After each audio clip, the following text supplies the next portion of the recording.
Good evening, I'm Kevin Christopher. And I'm Nancy Cox. Thank you for joining us at 6. Now to the latest about a developing story we're following tonight. The state's first reported flu-related death of the season has been reported in Lexington. Connor McHugh has the latest developments. In our city, and the first flu-related death in the state of Kentucky.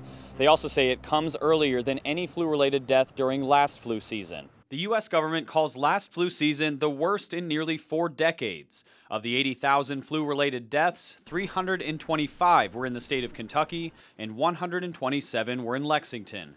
Doctors say people with reported flu-related deaths often suffer from other health problems. In this case, the person was in their 60s.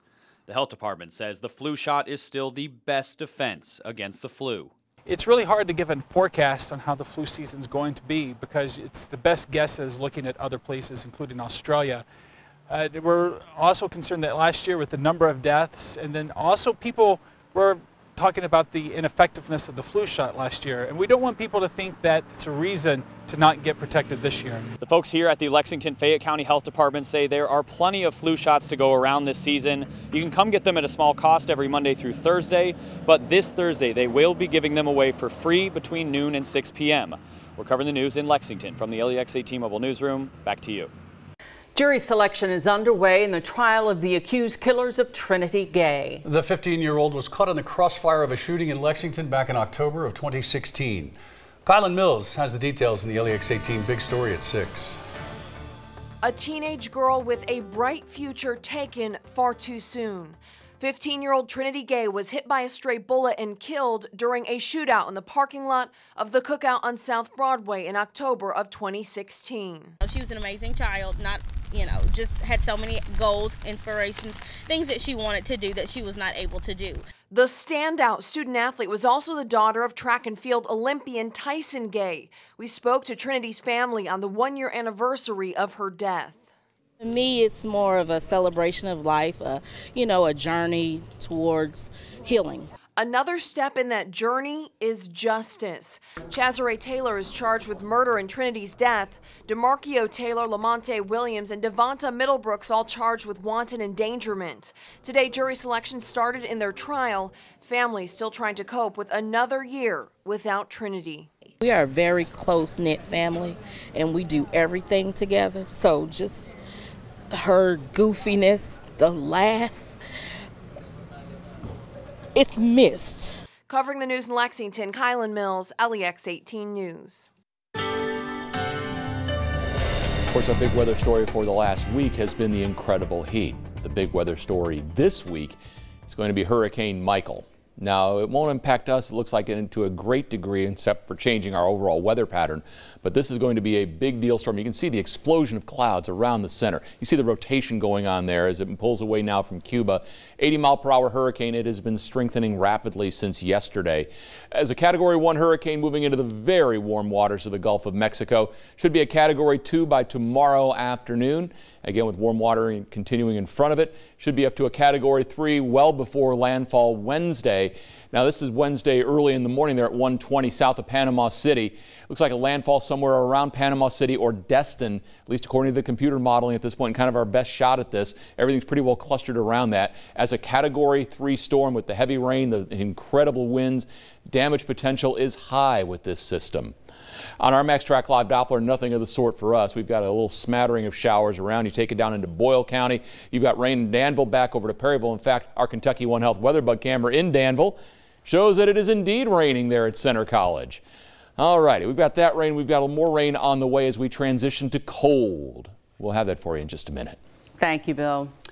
2 people charged in a Clark County animal cruelty case made a quick appearance in court this morning. But a group of people made sure the case did not go unnoticed. Tiffany Jackson shows us how. 1 month ago, these neglected animals were barely hanging on. We were concerned that we may not be able to pull them through it. But today, the animal shelter director says they've made miraculous progress. If you didn't know, you probably wouldn't realize that they had been through what they have. A cat and 4 dogs were found at a home on Linden Avenue in Winchester last month after a neighbor called police. Officers say the owners are Holly and Philip Brandenburg. They each pleaded not guilty in court this morning to a charge of cruelty to animals. But anybody that has a dog or a cat, they know that that's like their own child. So it hits close to home. Outside, several members of the community gathered to bring attention to the case. We're just going to stand out here for a couple hours and, like I said, let our county attorney know that we care and we don't want this stuff just brushed under the rug and forgotten about. The animals will be able to go to good homes very soon, but that won't be the end. It's not over just because the animals are better now, and this is something that people need to be held accountable for. And the folks outside rallying say they won't stop with just this case. And that way, maybe if somebody thinks about doing it in the future, they'll think, oh, I don't want those ladies at the courthouse when I go to court. Covering the news in Clark County, Tiffany Jackson, LEX 18 News. The Brandenburgs left the courtroom before they could be reached for comment. Someone went to Macy's to steal and didn't even have to walk inside the store to pull it off. Michael Burke has more in this week's LEX 18 Crime Stoppers. Turns out the theft you see being pulled off here isn't uncommon at all. My father's been affected by it. My closest friend has been affected by it. I've even had somebody try to steal a trailer directly in front of my home. This one happened behind Macy's after sunrise in late August. And just like many of the others, which have been stolen, this one will be hard to identify. The way the Kentucky law is written, they're not even required to have VIN numbers on most of them. So someone could buy this thing and the roughly $50,000 worth of machinery inside and have no way of knowing they've purchased stolen property. But fortunately for detectives, they do have a place to start. And when we set people down that we know are trailer thieves, they all tend to happen to know one another because they're all in that same market and that same game. And the guy who pulled this one off had some serious game. It's actually the fastest hitch that I've ever seen, even on camera. This guy hitches this thing up in less than 10 seconds. And off he went, a savvy pro who really only has one major problem. This piece of equipment specifically is not just going to be something he can list online and try to sell it, because it's going to throw up a lot of major red flags really quickly. Meaning the trailer itself becomes his big score, and even that won't be easy to unload now. It's going to get so much attention for him. It's going to be so hot, he'd be crazy to try to sell this. And even if he does, it won't cover his future expenses. When he gets caught, he's going to pay the price. In Lexington for this week's Crime Stoppers, Michael Burke, LEX 18 News. If you have any information that leads to an arrest, you can call 859-253-2020 or text your information to crimes. Just put LEX PD in the message along with your anonymous tip.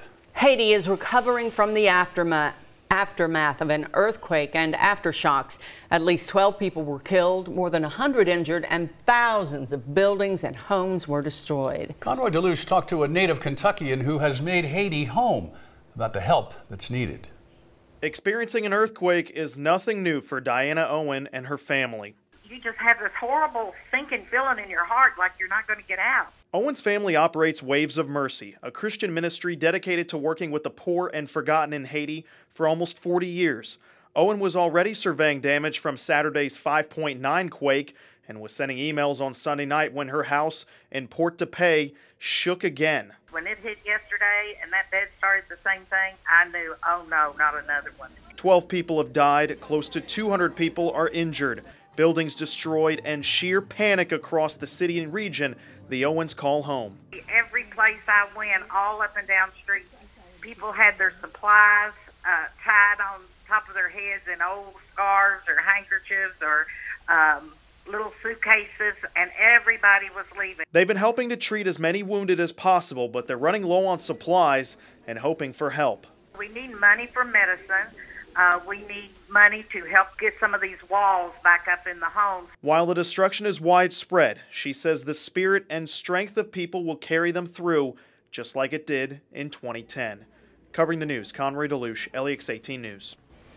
Well, how's this for a deal? Tomorrow you can get a haircut and a hug for free. Watch how the Paul Mitchell School in Lexington is working to make a difference for its clients. Next on LEX 18 News at 6.